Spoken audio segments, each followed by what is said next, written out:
for more. Huh? Bring back for more. Yes, I did.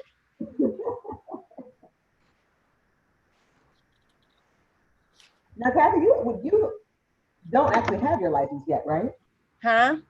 Have your license already? I do have my license. I am actually waiting. I did let Donna know yesterday that I do want to sign with the agency. So I'm waiting on a call from Christine or email from Christine. Okay, awesome. That's exciting. Welcome, welcome. Yes, I am. So hopefully, if I get everything done, I really would like to be in class. Zoom is good, but I really would like to be in the class. So, Like you to be in the class too. They're saying they agree. They're shaking that. No, this is Kathy. Yeah. And so the problem though, they can't. I can see them, but if I put them up there for them to see them and then to see each other, then it cuts the screen off. For them, not for me. I see everything perfectly. But they were like, we don't see what you're talking about. And so I don't know. It's all this technology stuff. It looks pretty to me, but on their Zoom, it's cut off for some reason. Is today the day Brian said he wasn't going to be here, guys? Do you remember? Anyone? Anyone? no. Yeah, okay. Okay. Good morning, Carlos. You got 1 minute because we start exactly at 9 o'clock. Good morning.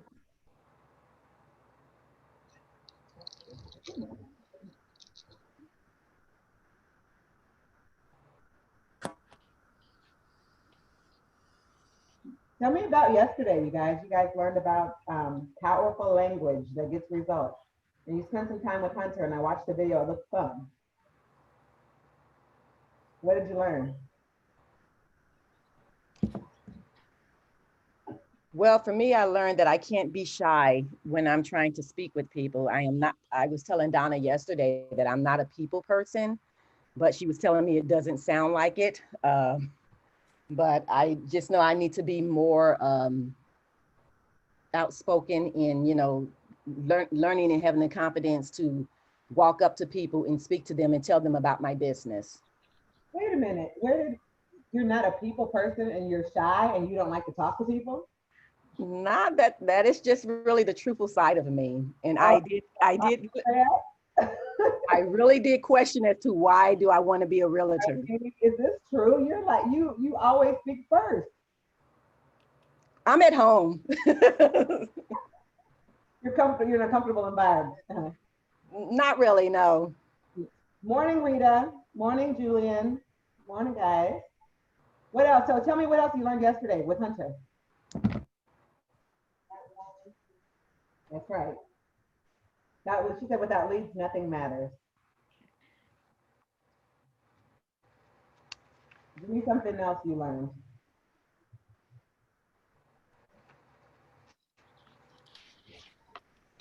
Nothing. You just spent 2 hours. I know he was there for 2 hours. I saw that. But you just spent all that time and learned nothing.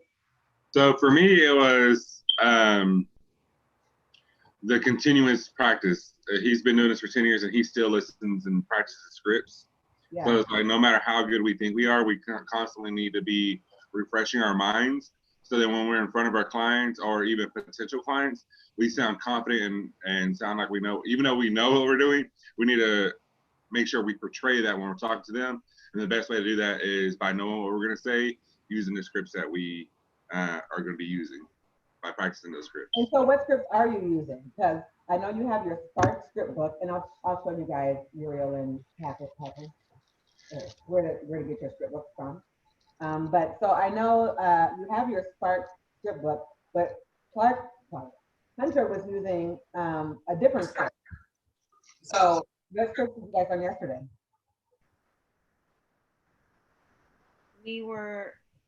I think he told us to go to the Ignite scripts, which I'm going to right now. But yeah, yesterday we were just using the Ignite scripts, but he did tell us, make sure even if we create our own scripts, make sure we are still practicing them. But we didn't go off of the Ignite script book. Oh, you didn't? I remember. At the end, he was maybe it was just in here in the classroom. He was showing them there was a script battle at Mega Camp. It was like battle of they had some sort of script battle. And the top scripts that won were posted on your KW Connect. And so maybe you guys were gone already, and it was just he was showing the people in the room. They went to a different place to get some like scripts that aren't in your script book that the people who won the script off posted on KW Connect. So that was pretty cool. But so you are just using the new to real estate or reminding them you're in real estate? I think it was new or Yeah, okay. Okay, all right. Darcy says you did the new to real estate. So who actually did it? Talk to me about your daily 10-4.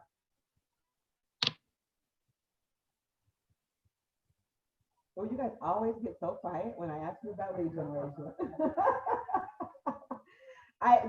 What is the daily 10-4? We have two new people in the room. In the front, if you can see, that's Catherine, and then there's Uriel.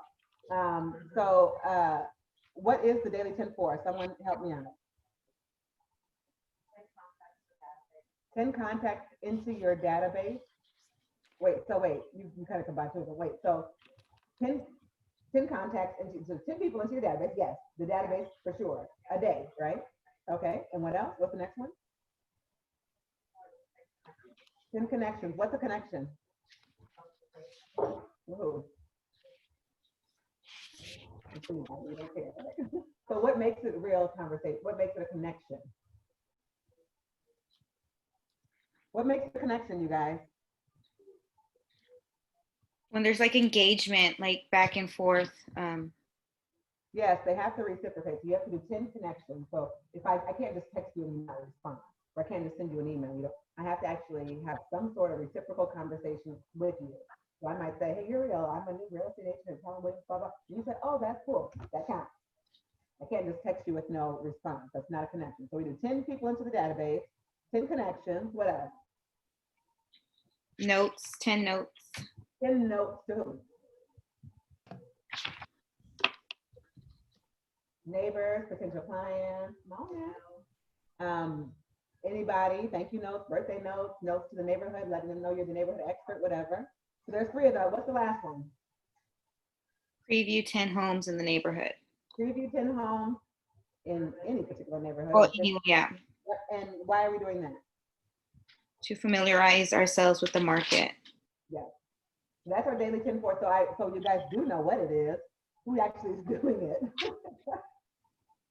I'm doing 50% of it. Which 50% are you doing? I'm doing the reaching out and putting people into the database. Okay, all right. I've written notes. I just haven't had a chance to go pass them out. When you're reaching out, Arlene, what are you saying? Well, I'd like to say that in the beginning, I was kind of like not really going by the script and I wasn't getting like feedback.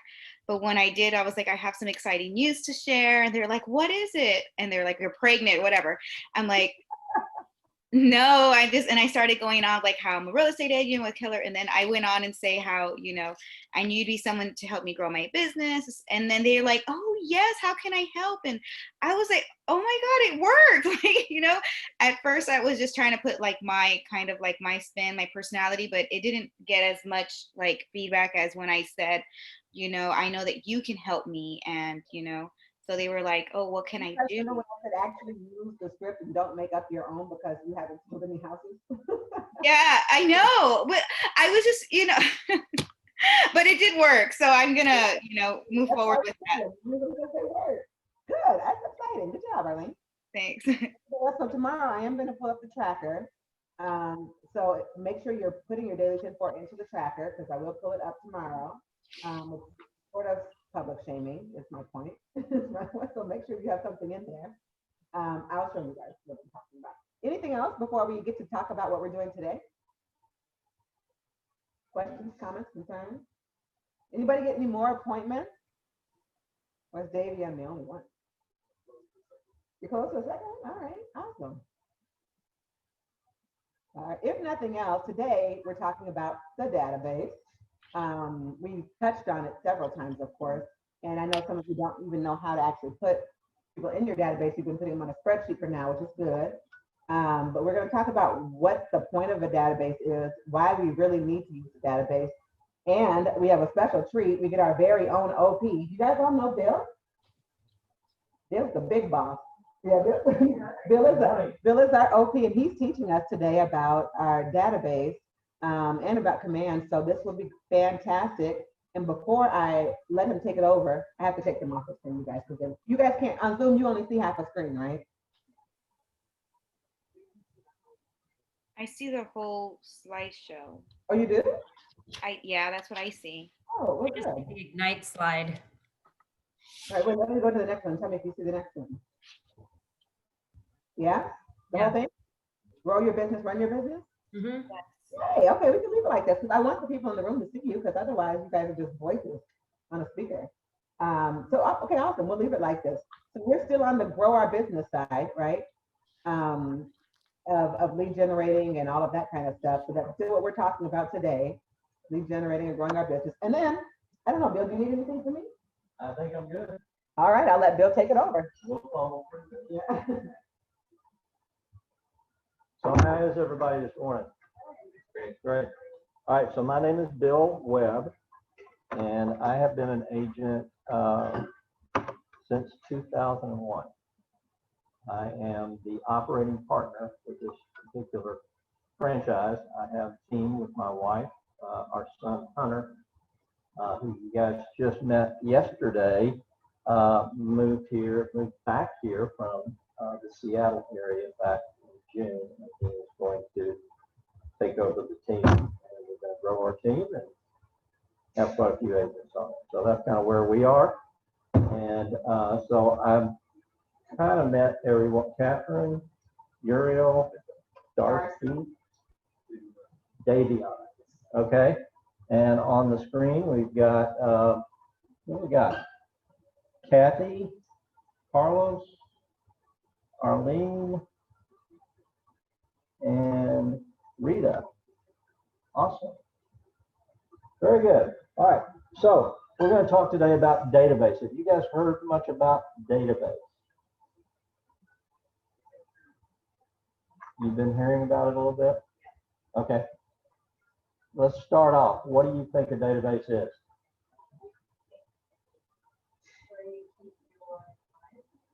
Okay.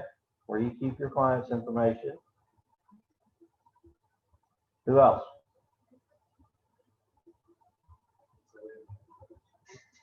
Manage relationships. Okay. Excellent comment. Anybody else? Okay. So a database it's a place where you put information about the people you know. What we know is that everybody going into this business generally knows at least 200 people. So I want you guys to think in terms of making a database that has at least 200 contacts in it. So who would you put into your database?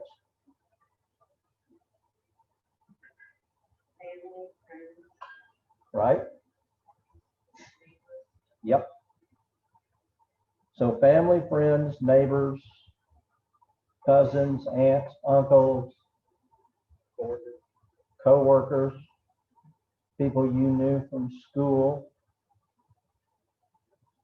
people you knew from the church, people you knew from sports, whatever it was, okay? Do they have to live in this area? No. So we want to have people from all over the country. Why? Referrals. People move to the Dallas area all the time. Dallas is one of the main destinations for people moving from other parts of the country because it's a warm climate and it's a great place to live with a low cost of living. So people like to move here. So one of the things that we want to make sure that we do is expand our database. And one of the reasons we do the 10-4 is to try to increase that database over time, okay? Because the more people that you have in your database, what we know from the MREA, does everybody know what the MREA is? The Millionaire Real Estate Agent Book. It's that red book right there. We'll refer to it as the MREA, and we'll refer to it as the red book. If you don't have a copy, let me know after class and we'll get you one. Okay. The book was written quite a while back, but it still holds true today. Gary interviewed some of the very top agents in the country to find out what they do on a daily basis to run their business and how do they get their business. What they found out was that for every 50 people in your database, generally speaking, even if you don't know them, you're going to get one piece of business a year. For every 6 people in your database that you know and communicate with, you will actually get 2 pieces of business a year. So if you have a database of 200 people that you know and that you're communicating with on a regular basis, you're marketing to them, you're sending them information about the market, the chances are over time, you're going to be able to produce 2 pieces of business for every 6 people. So 200 people, that's about 32, 33 pieces of business a year. And at $7,000 a commission, that would be a little over $200,000 a year in GCI. So that's a pretty good year, right? So that's the objective. So we want to get these people into the database. And the database is sometimes referred to as a CRM. Anybody know what a CRM is? Customer Relation Manager. Some people call it a contact relationship manager. So it's a CRM. We're going to talk a lot about command. Has everybody heard about command? Maybe Catherine hasn't. All right, command is the platform that we created, that we started creating back in 2017. What is a platform? All right, so let's talk a minute just about platforms, technology. I want to make sure that you at least have a basic understanding of technology before we go any further.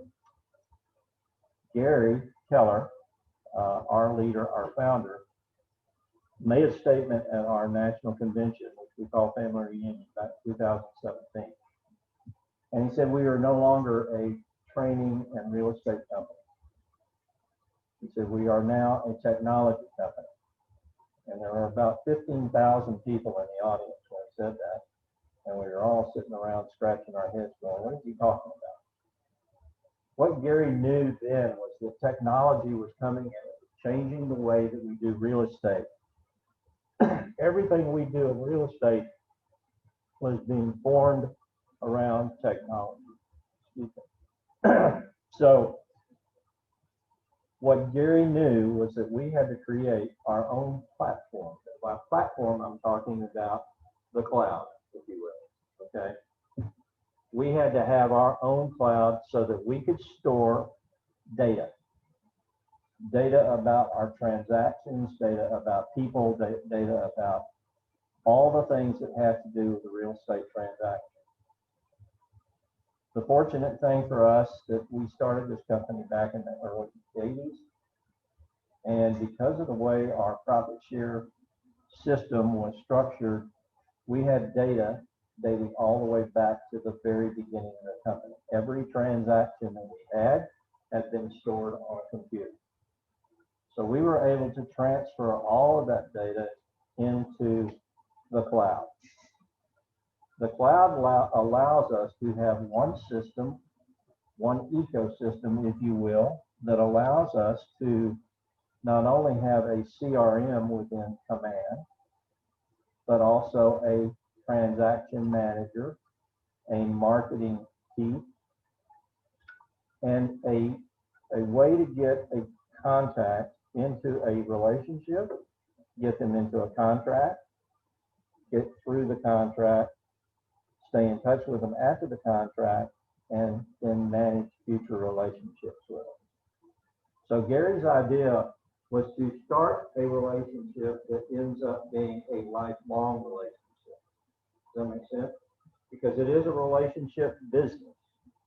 We're using technology to enhance the way that we communicate, to give us more leverage and more time so that we can either have one of two things. more time with our family, or more time to do more business. Make sense? Okay, so today we're going to talk about that database piece, the CRM, and how we're going to use that in our business every day.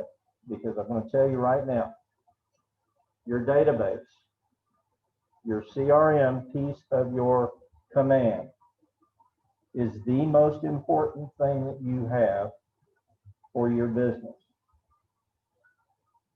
The more complete it is, the more business you will do. The more people that you have in it, the more business you will do.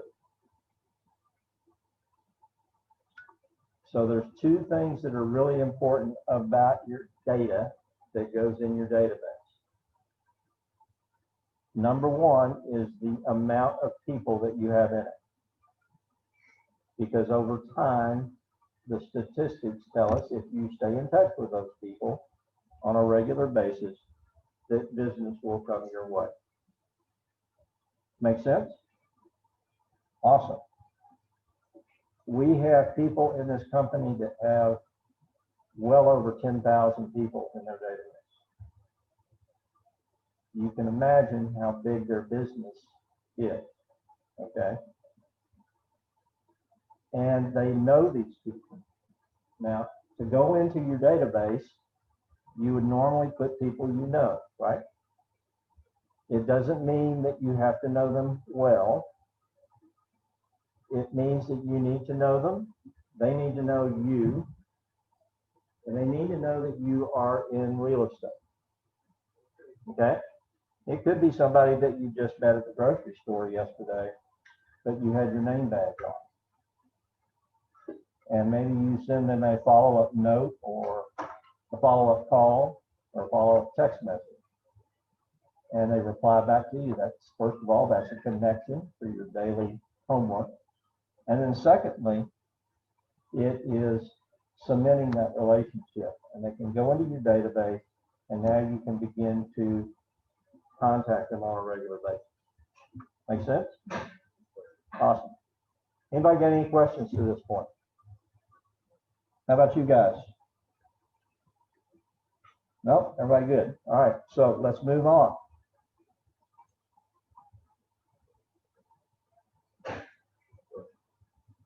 A well-tended database produces leads.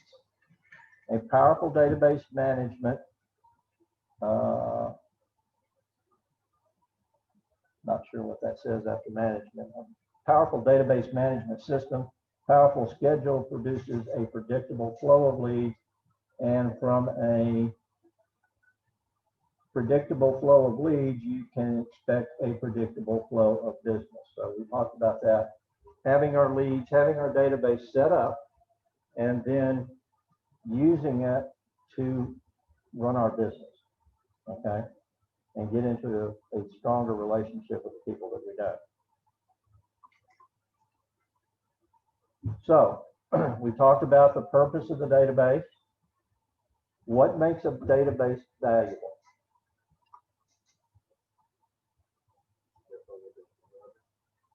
Right? One of the things we want to talk about, there's 4 elements of a database that are really important. What would those be?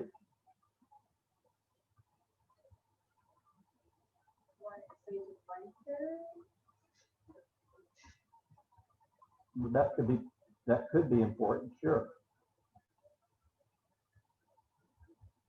Think about what we're going to put into, we just met somebody. What are we going to do? Okay, so email, phone number, Address. address. Very good. Who was that, Kathy? Oh, that was Arlene. All right, so thank you. So those are really important aspects of the contact information. So your name, email, phone number, and address.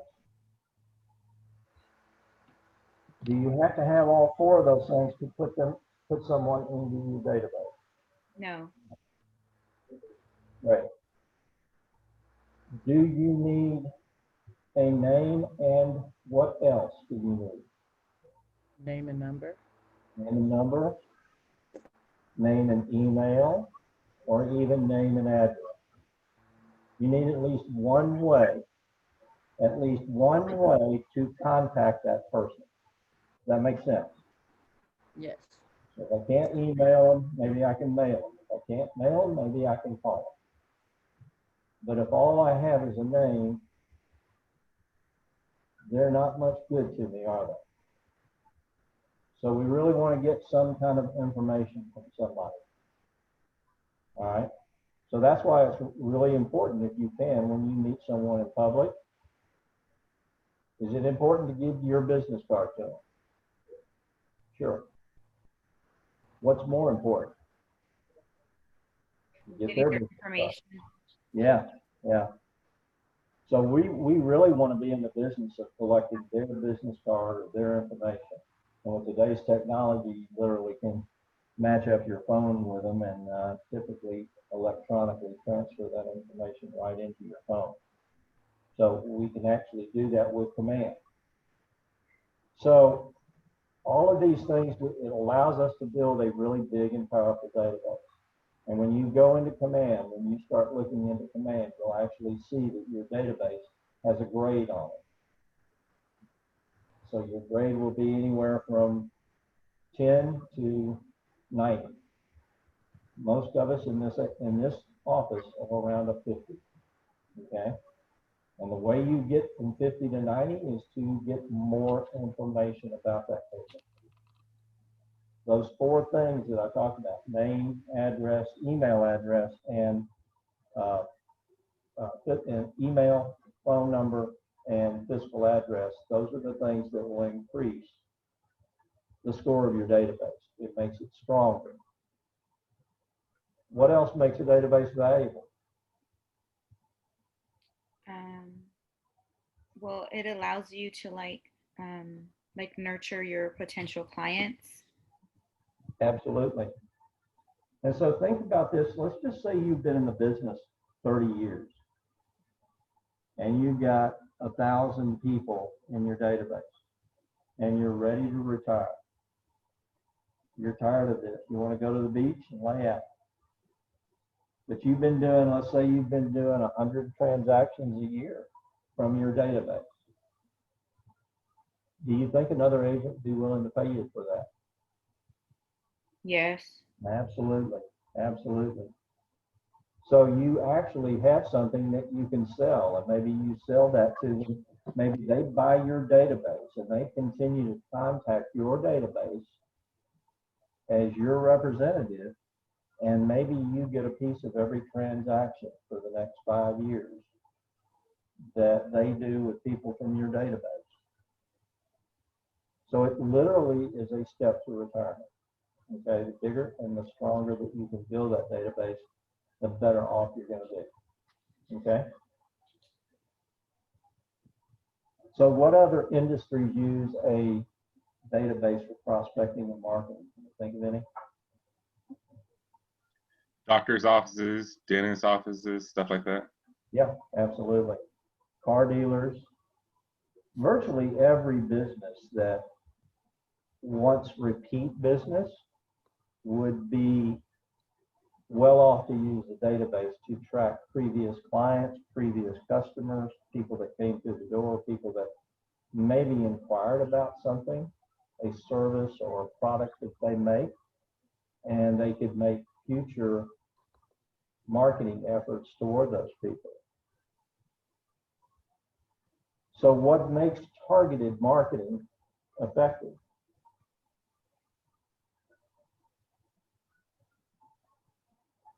So I'm in somebody's database. I went and saw a car dealer. I went to a Ford dealer and I did a test drive and I gave the guy my license. You know, they always ask you, well, I need a copy of your license before we get in the car. Why do they do that? Yeah. Do they really need your license? No. What do they got? They got your name, Name and your address, right? So now they can target and market you at least with postcards or some type of offer that comes through the mail. It could be a letter, it could be a postcard, it could be something else. How many times have you guys gone on Facebook and seen something that you thought about, or maybe you're looking for a new pair of shoes, or you're looking for some workout clothes or whatever. You're on the internet and you go to, just say, Dick's Sporting Goods. And so you're looking around for those workout clothes or whatever, and then you go to another website. Maybe you go to Facebook, or you go to CNN, or wherever you go, and all of a sudden an ad pops up for Dick's Sporting Goods. That ever happen to you? All the time, right? That is target marketing. And that is technology. Technology allows us today to literally track where you go and then target, make advertising available to companies that maybe you visited. So our world has got much, much smaller than it was just a few years ago. So there's 3 levels of a millionaire database. Number 1, it has to be essential. We have to have the essential information. We've got to have essential elements of it. And then number 2, it has to be effective. So how would it be effective?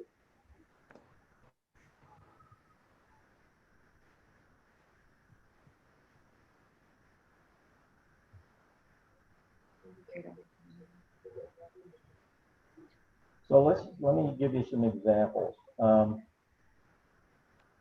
Number 1, you've got a database now. Have you obtained the permission of the people in your database to contact them on a regular basis?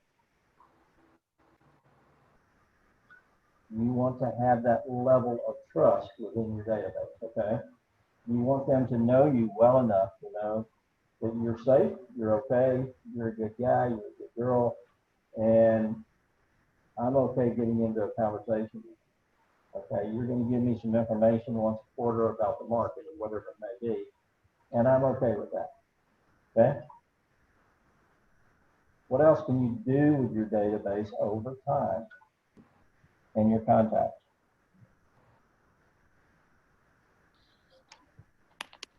Birthday cards, but that means you've got to collect some additional information, doesn't it?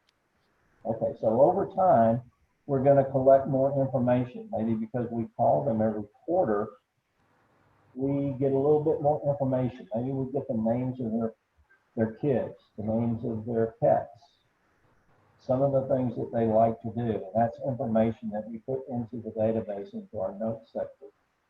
Okay? Maybe we get information about their spouse. We don't know their spouse yet, but maybe we met them at work or whatever. And so we get information. And that makes our database more effective. What else could we do with our database?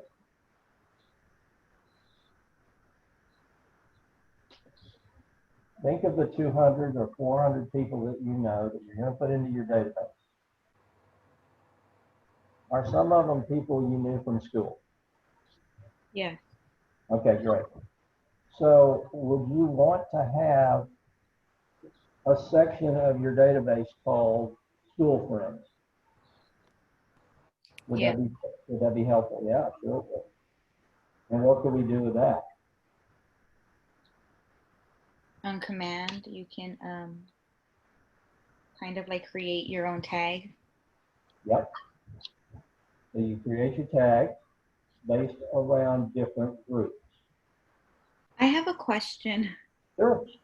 Can you always go, I mean, I'm pretty sure you can, but just so like if you put someone in the database, you can always go in there to edit. For instance, if you didn't have a tag created and then you finally created, can you go back in there and then tag them? Absolutely. Okay. And you can create, within command, you can create custom tags. So to give you an example, my wife and I farm our neighborhood. our neighborhood is called Whipple Tree. So we have a custom tag called Whipple Tree. And we got the directory from our neighborhood, and we put everybody in the directory into our command database, and we put a tag on it called Whipple Tree. So now when I want to send out a postcard to our farm, all I have to do is create the postcard and then pull the people that have the tag Whipple Tree, and then I can send it to them. Does that make sense? Yeah. So now I've got 475 postcards that are going out, and it's only going out to the people in that one neighborhood. So that's how we would use the tag to segment our database into different groups. So if you had maybe your school friends, maybe you wanted to create a private campaign for them that is centered around things that happen or are happening at the school, maybe now since you've left.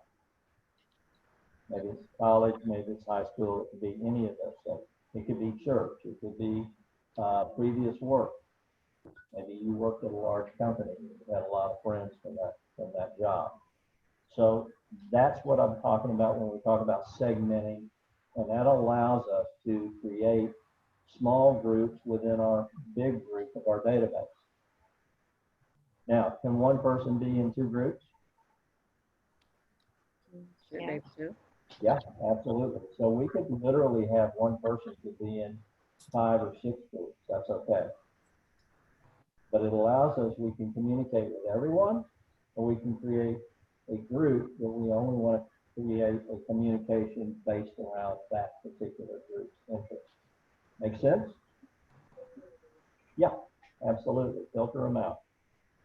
So then we take that database, we take these tags, we take these groups, and then we create communication, right? How often should we communicate with them? Once a week? Okay. That would be awesome. How would we do that?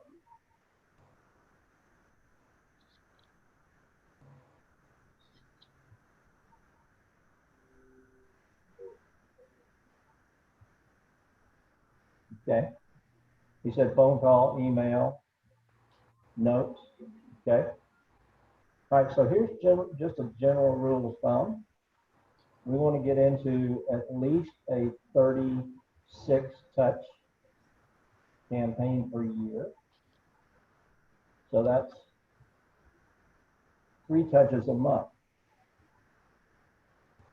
And I'm sure you're going to go through this in one of your classes later on. You'll talk about these things. But within the MREA, it used to be called a 33 touch. We've actually gone, I think, 36 in the second edition of the book. More touches is better.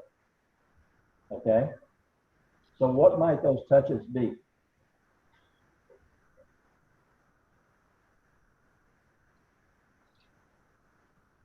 Could be let's just say it could be an email, a monthly email, maybe about market statistics, right? Information. So let's take back to Whipple Tree, my neighborhood. Would they like information about their neighborhood? What homes are for sale? What's the average price? How long the homes stay on the market in my neighborhood? So if I could send them something once a month that showed them those numbers, would that be interesting to them? Mm-hmm. Probably. So that might be one of the touches. I might have a newsletter. I might have a personal note that I'm going to send to them. I have their mailing address. If I don't have mailing addresses for everybody, I may do email. Whatever I'm going to have a system in place that's going to give me 36 touches a year. Here's what we know. For this plan to be really effective, I need to call them on the telephone at least every quarter. So I need to talk to them on the telephone 4 times a year.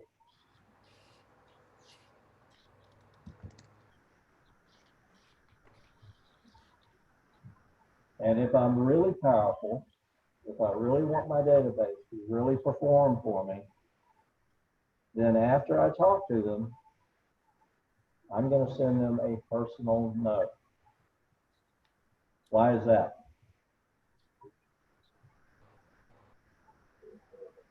Follow up? What do you guys do? What do you feel like when somebody sends you a handwritten personal note? Feel Yeah. special. Yeah. Absolutely. You feel like they took the time to sit down and do something just for you, right? Mhm. That's a really powerful follow-up to that phone call.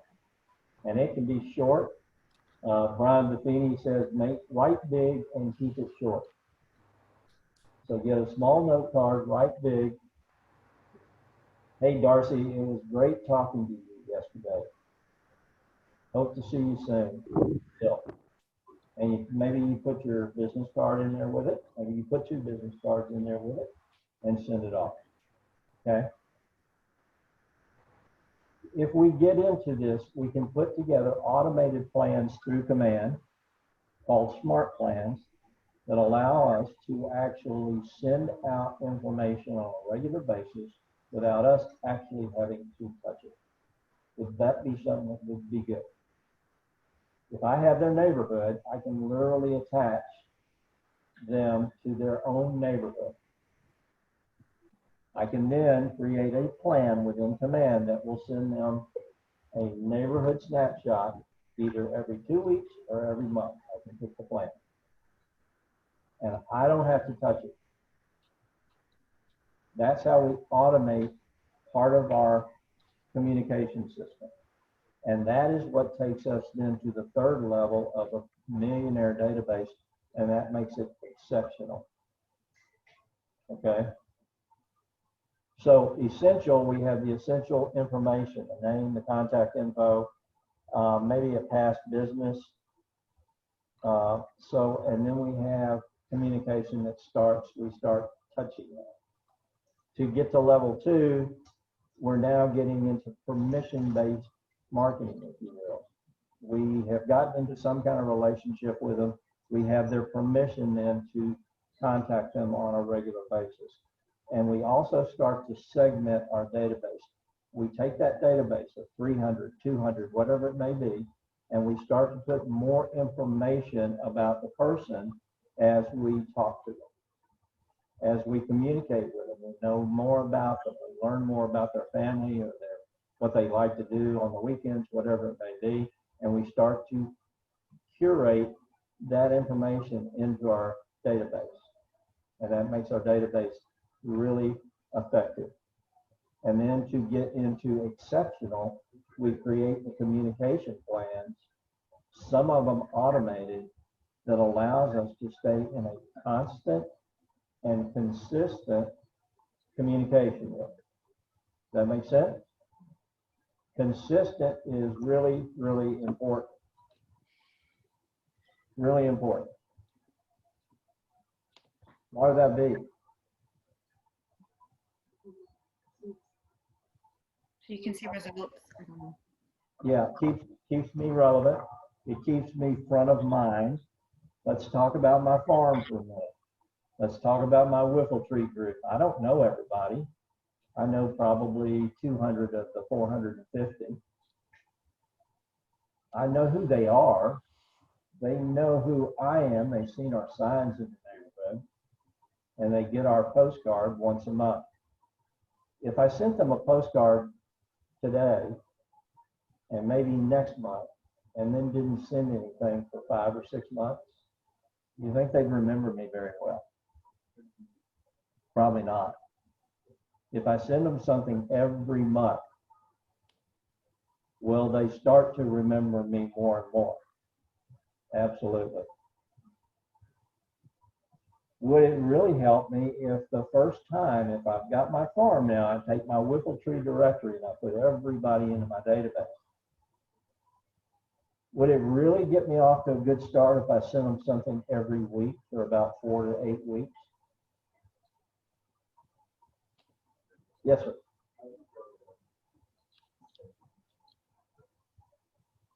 every time you send something, people have the opportunity, if it's electronic, they're going to have an opportunity to unsubscribe. Okay, they can opt out. And I know that sometimes we think that we're bothering people. I can tell you that we've had, I've got 800 people that are on a newsletter that we send out every month. Out of those 800 people, we've had 5 people unsubscribe in the last 7 years. People are okay with it. If the information is good, if it's useful, then they may not read it. And they may not even open it every month, but they're okay with getting it. And some months they're going to open it, and some months they're going to read it. Okay? So I want you to think in terms of abundance. People want to hear from you. They like you. You put them in your database probably because you know them, you like them, they like you back, and hopefully they want to do business with you. That make sense? And I really want to urge you, don't think that you're bothering them when you're calling them about business or family. Okay? It's okay. And if they don't want to talk to you, what will they do? They gotta go. They go, or what do you use with your cell phone when you get a phone call? You just screen it, right? And here's what's going to happen. When you go to make your calls every quarter, we actually teach a class on this. And you literally will call somebody and they will not answer. They see that you're calling and screening. And so you leave them a quick message. Hey, Darcy, this is Bill, your favorite realtor. Hey, I just wanted to call and give you a little bit of information about the market. I'll try you again later this week, and then hang up, okay? Now you're going to call them a day or two later, and guess what? They're probably going to screen you again. And so the second time, we don't leave any information. And then late in the week, you're going to call them one more time, and they may screen you a third time. And then you're going to say, hey, Darcy, it's Bill again. Sorry I missed you. I don't have anything really important, but I'll catch you next time, okay? And then hang up. Then you can send them a personal note. Hey, Darcy, it's Bill. Sorry I missed you. I'll catch you next time. Hope you're doing well. Sign it, put it in the mail, and go. You've gotten the effectiveness of a touch and a communication and a personal note, and you didn't even talk to them. Okay? And that's what's going to happen. If you've got 200 people in your database and you call them once a quarter, at least half of them, you're not going to be able to get in touch with. Okay? And that's okay. That's okay. You can use those 3 calls in that script to get what I call the brownie points of the communication. Any questions up to this point? All right, so we're going to go into the next, and I don't know if this is in your material, but we do talk about your touch campaigns. So making it exceptional, how to get your database. So we have a 19 to connect, and that's what this touch campaign is called. People who you have the right to at least have one-way conversation with. Okay, so this is people in your database that you have put in there and they have not unsubscribed from what you're sending them. They've given you the right to continue to send them information. So a 19 touch campaign is 4 quarterly phone calls, 12 touches that might be a monthly email or a newsletter or a market report or even a video, and then 2 touches where you're using some kind of direct mail. It could be a calendar that you send out in November, December. It could be a market report. It could be a refrigerator magnet. How many times have you seen somebody's face on a refrigerator magnet? And then maybe an annual event. Maybe you have an annual previous clients party, something like that. Okay, so that would be an example of a 19 to connect campaign. To do it even better, we go to that 36 to convert. Okay, and what does that look like? The example in the book, 4 touches, so that's your 4 phone calls that you're going to make every quarter. Those are the most important thing that you can do. The second most important thing is the follow-up note. So even if you didn't do anything else, if you make those 4 phone calls and the 4 follow-up notes, now you've touched them 8 times, and that's better than nothing. Okay?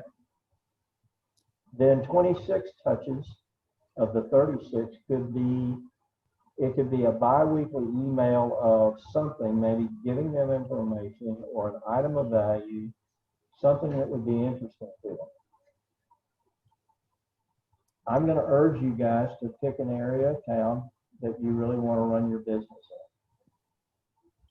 in. Catherine was saying you're doing a lot down in the Preston Hollow area, or you live down in that area, or whatever it may be, so you may want to work that area. Okay, so you might want to start to send information to the people in your database. If they live in that area, you might want to send them information about that area.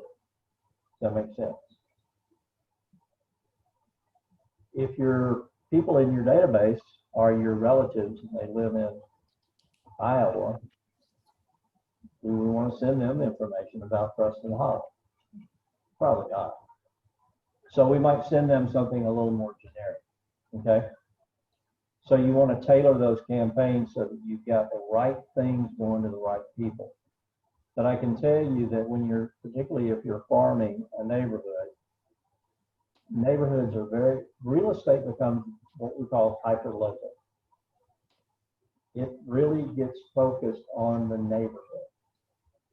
What's happening in East Plano really doesn't affect West Plano as much as what's happening in West Plano. So if we want to focus our marketing efforts in a particular neighborhood to try to farm it and grow it and get business from it, we're going to want to be sending really targeted information to that farm about that neighborhood. Make sense? Okay, so we got 26 touches, we've got 4 phone calls, we've got 4 follow-ups. That's 34 touches right there. And then they show in 6 more touches, 2 events. Maybe that could be a day at the movies, it could be a pizza party at your house, it could be an open house, it could be anything that you want it to be. And then 4 touches such as direct mail, the magnet, the calendar, or whatever it may be. Okay? So let's talk about your ahas up to this point. What are you guys feeling like you've learned up to this point? What? Communication, 2-way. You want to have 2-way communication. That's great.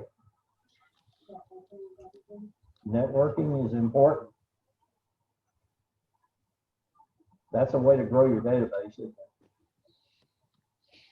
So networking is a really, really powerful tool because it allows you to get upfront and personal with someone in a very quick way. We have a lot of companies that are literally form a professional network. And that's one great way to get your database grown is to join a network group. And usually most of these groups that you need to pay to get entry to, they will only have one realtor in a group. So they want one roofer, they want one general contractor, they want one realtor, one insurance person. The good news is that's great because you can refer business back and forth to each other. So that's a great point. What other ahas?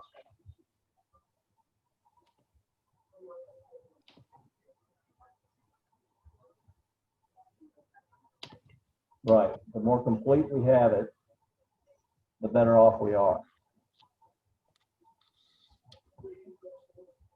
Consistency is really, really important. We don't want to do something, don't spend the money to send a postcard one time. If you're going to farm an area, you've got to be able to commit to it for a year. So if your budget's tight, pick a smaller neighborhood. Pick something that you can afford to send at least 12 touches to. Make sense? So we talked about the three things: essential, effective, and exceptional. Again, the basics here. Then we get effective and we start to get strategic. We start to segment into those groups, and then we get a consistent communication going with them.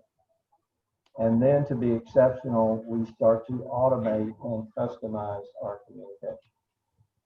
Okay? That's how we're going to use our database within Command. The Command allows us to do all of these things very, very easily.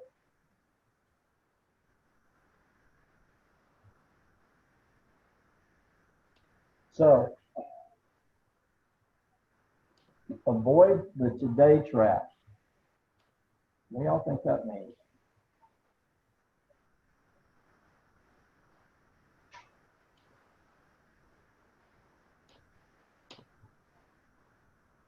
Anybody got an idea?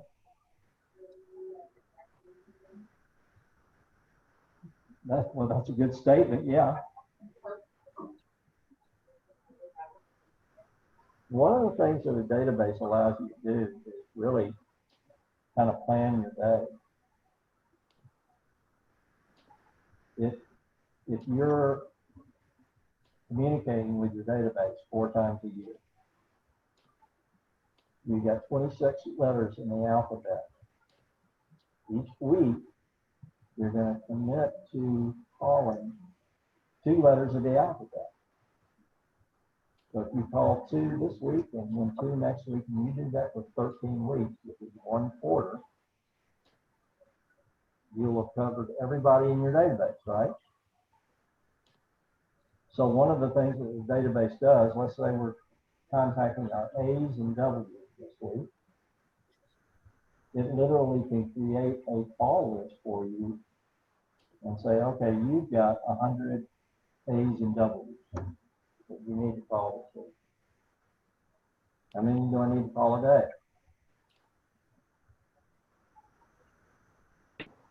20? I'm going to call them in 5 days. I'm going to work 5 days a week. So I'm going to call 20 people a day, right? If I have that list, do I have to think about who I'm going to call that day? It's already created for me, right? So I come in, I'm ready to go. It also does 2 things. A second thing that the database does for you is allows a predictable ROI, return on investment. Why is that?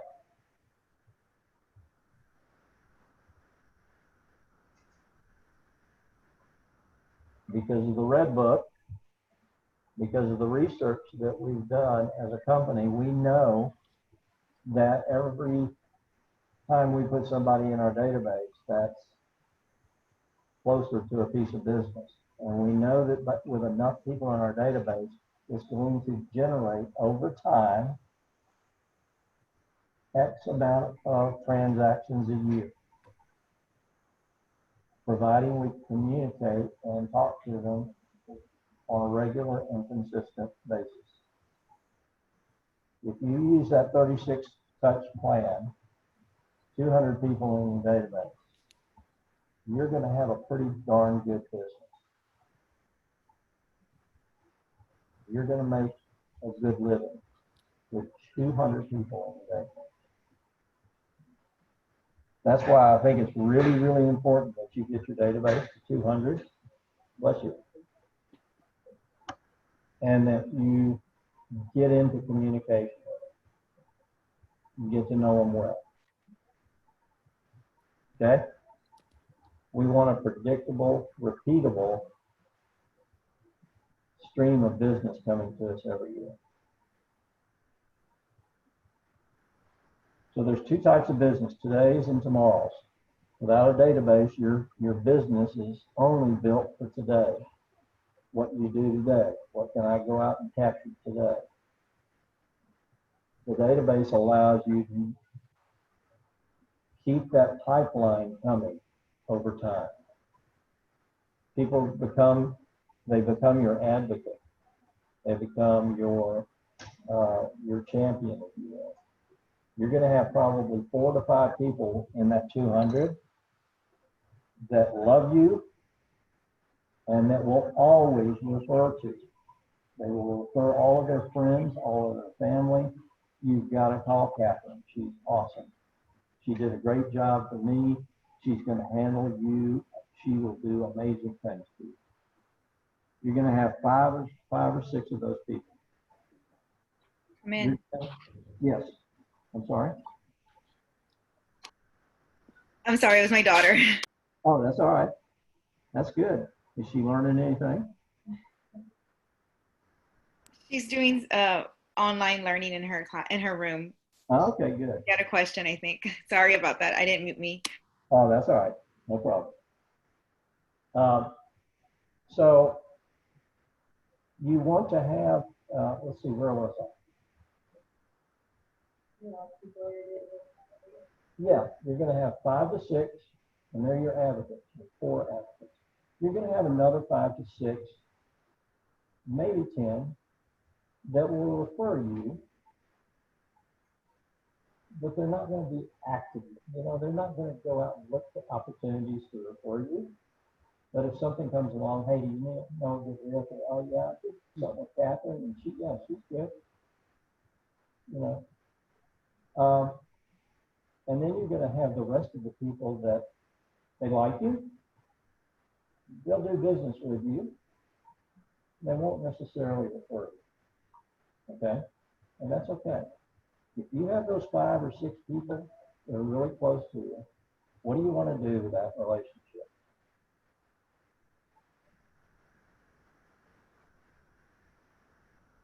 We've done it on our 36 touch. What else do we want to do with those 5 people? They're special. Those people are going to bring you 4 or 5 or 6 transactions a year. Let's just take the average commission of $7,000, multiply it by 5. They're going to bring you $35,000 of income every year. What do we want to do with those people?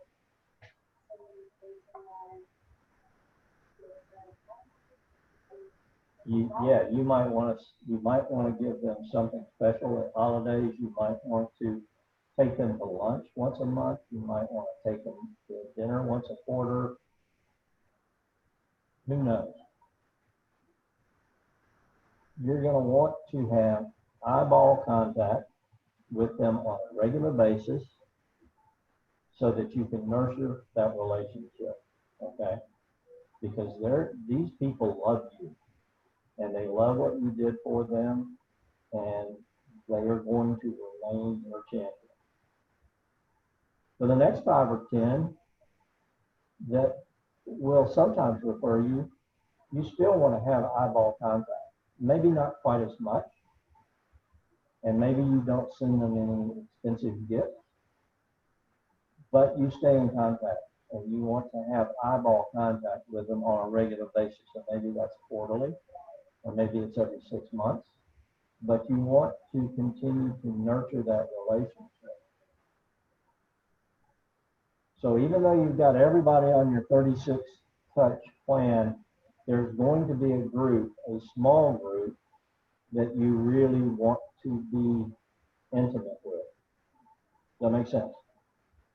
So I want you to figure out who those people are within your database. You probably know who they're going to be. You probably got 4 or 5 really close friends or people that are really close to you for one reason or the other. And those are the people that you're going to want to lean on. Okay?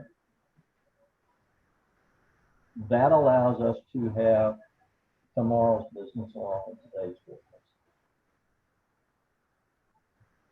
So this just gives us an example of what that database looks like.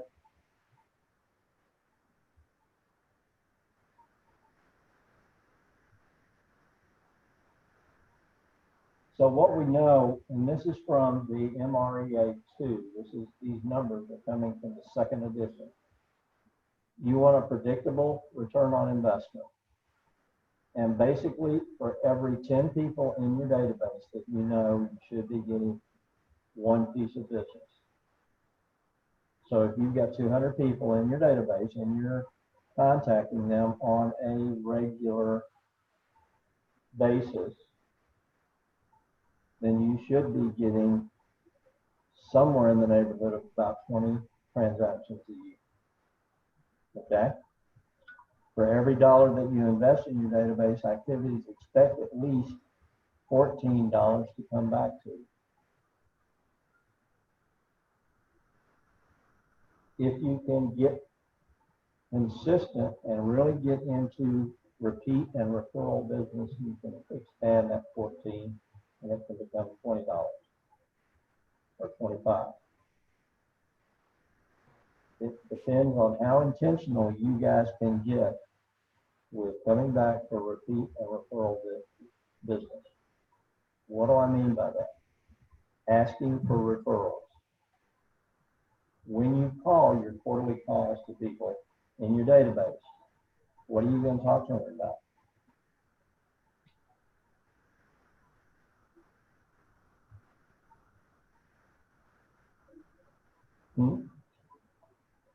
The forward message? Yeah. So you're going to probably talk to them real quickly about the market.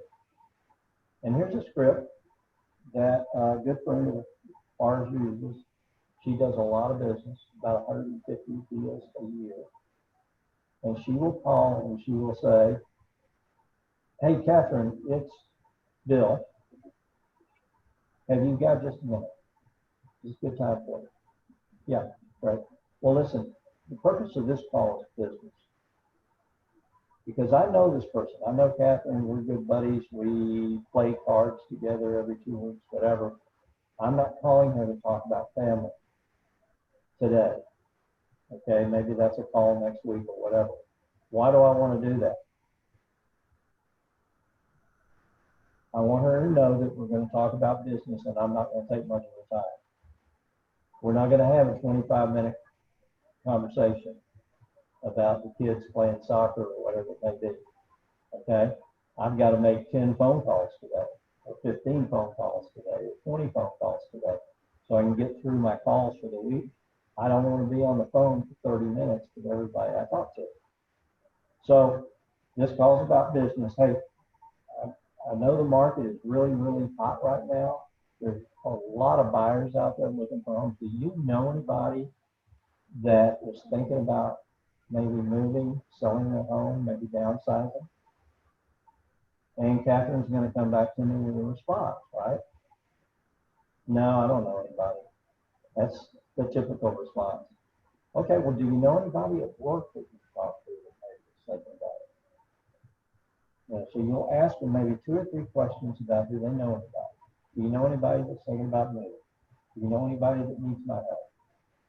And if the answer is no, I really don't know anybody. Hey, that's great, Catherine, listen, it's great talking to you. You know, you can use something like, you know, the reason I called, we're running the contest in my office. And so the one with the most listings this month is going to get a vacation to Aruba. So I thought I'd call my contacts and see if you had anybody that you knew that I could talk to. Listen, I'll call you in a few months. Take care. Or I'll call you in a week and we'll catch up on the family. Depends on how close you are with the person, right? It's a really good phone call. It's a good script. You can try to find out who do you need to be talking to. Again, these people like you. You're not bothering them. It's okay to ask for business.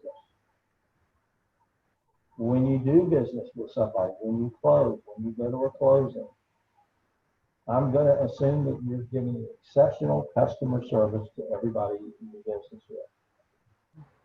So is that a great time to ask for a referral? Yeah. Absolutely. So at the closing or shortly thereafter, you might call them and say, hey, Catherine, this is Bill.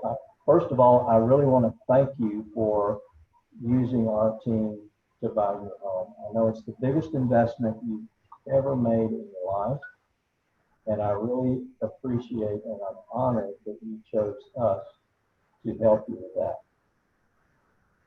Tell them how honored you are, how important they are to you, and how excellent they made you feel by selecting you and giving you the opportunity to help them. Always come from contribution.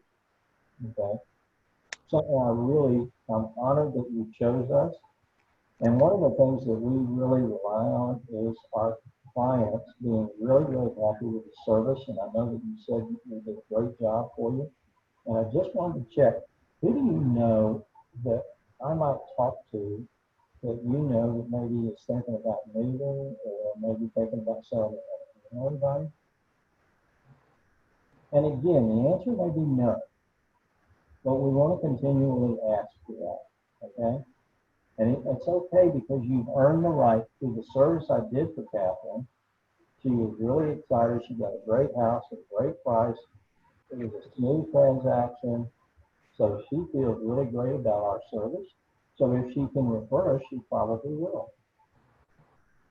And if I stay in touch with her on a regular basis, she's probably going to refer more business to her. Make sense? Okay, great. Awesome. So we want to look for three things if we want a predictable return on investment. We want our lowest lead cost. So one of the things that we want to do to grow our business and our database is to lead generate, right? You guys have heard the term. How do we lead generate?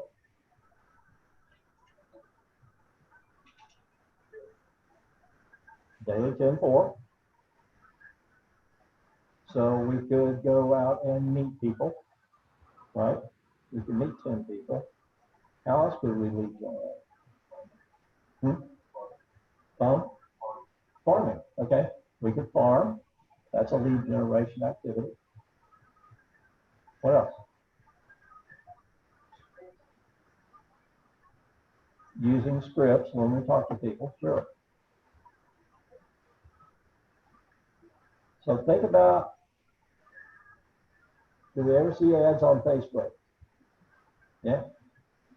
One of the ways that we can create new leads for our business is to market or advertise. We can advertise on Facebook. It's one of the cheapest ways for us to generate interest in our services. We have within Command the ability to set up a campaign on our Facebook. Now, this is a Facebook business page. So if you haven't created one, I know we're going to be doing a class in the next week on creating a Facebook business page. So if you don't have a Facebook business page, you're going to want to create one. Okay? That was a bird. Unfortunately, they sometimes fly into the windows. That's not good. Yeah. So Facebook is a great way to generate leads at a very low cost. Could I also go pay somebody to put an ad campaign on Google? Yeah, I could. So, you know, when you do a search on Google, the first 3 or 4 things that come up, there's always an ad next to it. That is a paid positioning of somebody's information. They want you to click on it, and that takes you to their website, right? So you're going to have a website. And so you might put together a Google campaign, a pay-per-click campaign that allows people to click to go search your website for profit. And when they go to your website, you're going to have them register. So they're going to have to give a name and an email address, or maybe a name and a phone number, or maybe both. Okay? That information is going to go into your database. So you're going to see them as a lead.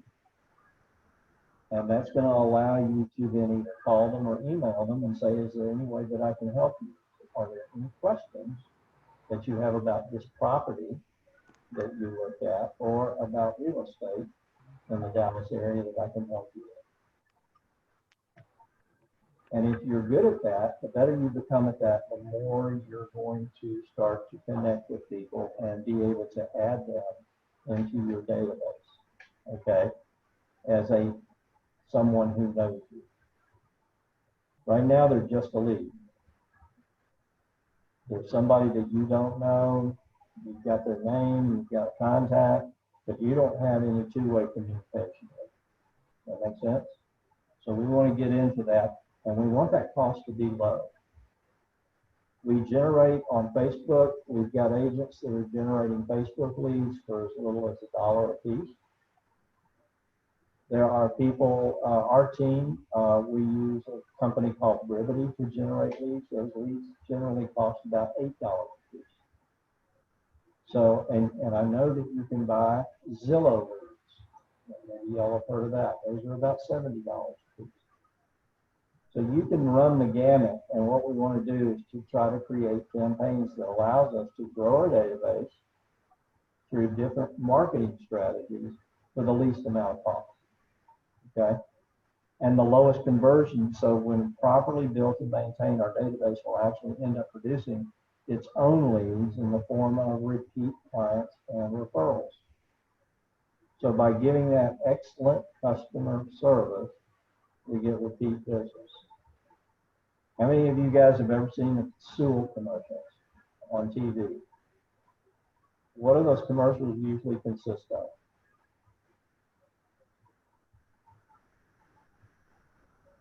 Almost every single ad you'll ever see from Sewell is going to be somebody sitting there talking about their experience at Sewell.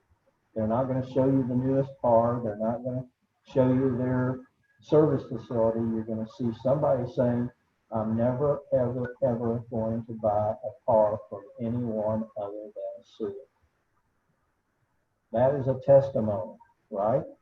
And the more testimonies that you get, the stronger your business looks and feels to everyone. Testimonials from previous clients are really, really important. So as you get business, you want to get those testimonials. How was it working with you? And that allows you then to use those and to create campaigns around it. You can go out and get new listings. You put your listings on Facebook. You get new leads coming in, and then you start to communicate with them. And then basically a database makes it easier to do consistent follow-up. It allows us to keep that organization and system. We're in a people-to-people business. We're in a one-on-one relationship. The database allows you to connect systematically. Because as your business grows and as your database grows, it starts to be 400 people, 500 people. And trying to be consistently in communication with that many people is really, really hard if you don't have a good system. Make sense? So we want to make sure that we have our database in there. We want to make sure that we work on it every day in terms of getting that score up if we can. And then we want to make sure that we have some really great, what we call smart plans that allows us to automate part of that communication process. So that's called developing our database.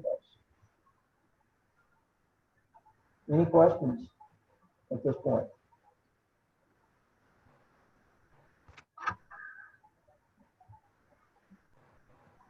Nothing. You guys are all ready to go.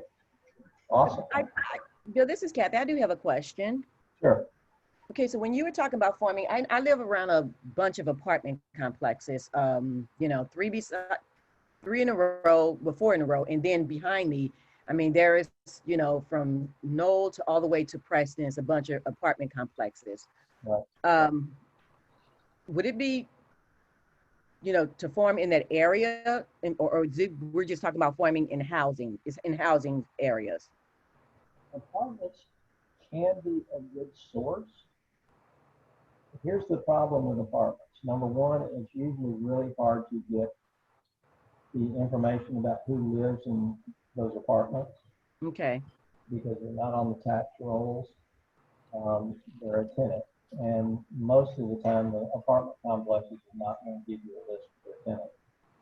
And the other thing that's hard with apartments is they change on a regular basis. There's always people moving in and moving out. So it's really hard to build a database that has solid information over a period of time. But yes, you can do it. I think it's a little bit harder to do it that way. Okay. Okay? Thanks. You bet. Have you guys talked at all among yourselves about what we call, it's called geographic farming? Does that make sense? All right, so we're going to take an area, usually a neighborhood, and we're going to make that our farm. And that's one of our lead generation sources.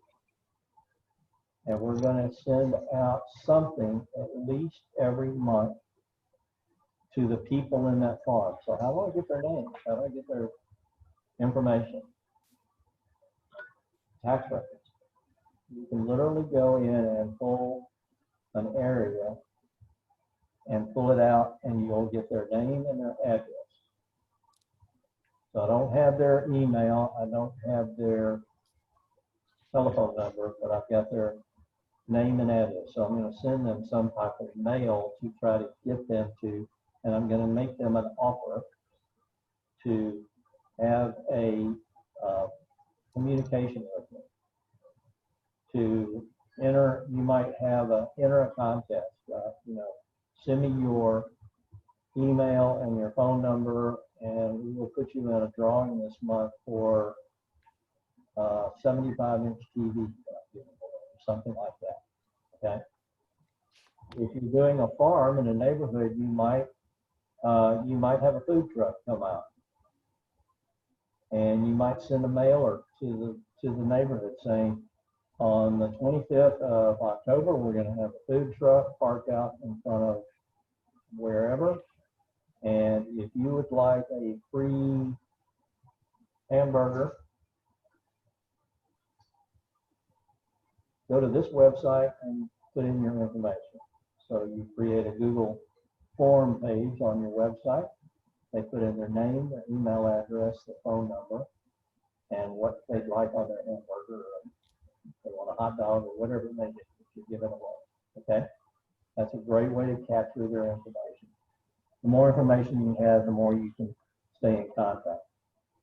And then if you really want to grow that farm, if you really want to generate that business, you're going to do extra things besides just sending a postcard. You're going to, maybe they're going to do, you stay in touch with the information about that neighborhood. You find out that they're going to do a neighborhood garage sale in November. You might offer to sponsor that. So you might pay for an ad in the newspaper. You might go put out garage sale signs at the entrances to the neighborhood the day before. You might put out a map of all the houses that actually are going to have something in their garage for sale, so that people coming in the neighborhood. You're going to have your marketing on all of that information to, again, try to get into a closer relationship, because you're dealing with, let's say, 200 to 300 people that you don't really know. Okay? So you're trying to get them into your database and get into a stronger relationship. Any questions about farming as a lead generation source? Okay, great. All right, so we're just about at the time limit. I want to be respectful of that. Let's talk about what you learned, what questions you may have. I have a question.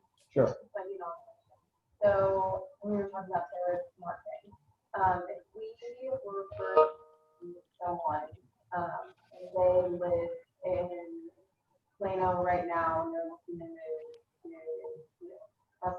one or the other, should you send them information about what's going on in their neighborhood right now, wanting to sell their home, or about information going on all over they're looking new or book?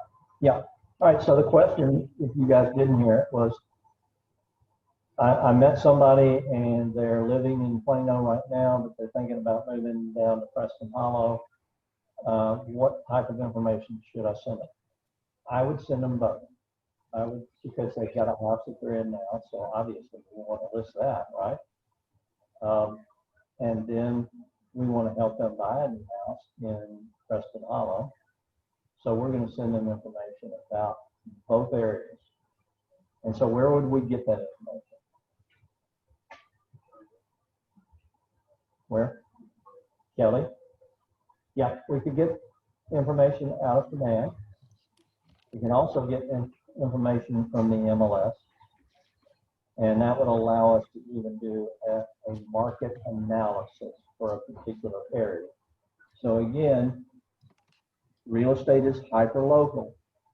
So Catherine's got somebody who lives in Hunter's Glen in Plano. So is she going to want to send information about all of Plano? Not really. She'd like to send them information about what home prices in Hunter's Glen are doing. So she might do a search for Hunter's Glen for the last few years. And she might create a report for them that shows over the last year, here's the average sale price, here's the average days on market, and here's the average ratio between asking price and actual sale price. Okay, that would be good information to have. Okay, then for the Preston Hollow area, she's also going to want to know where in Preston Hollow. Preston Hollow is a pretty big area. Maybe they want to live in a particular area, and you would do a search around that particular area if you can. Make sense? Good. All right. Any other questions? Aha.